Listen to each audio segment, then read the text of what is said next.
শ্রী মায়ের কাছে উপস্থিত হলে স্বামী ব্রহ্মানন্দ বালকের মতো আচরণ করতেন।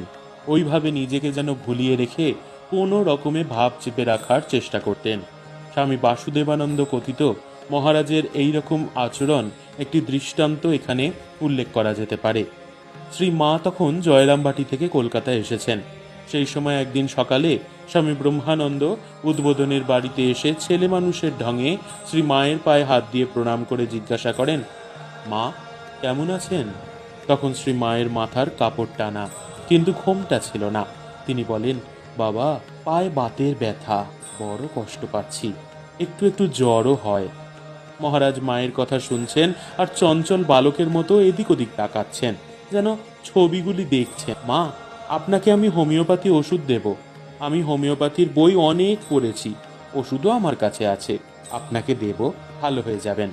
এই কথা বলেই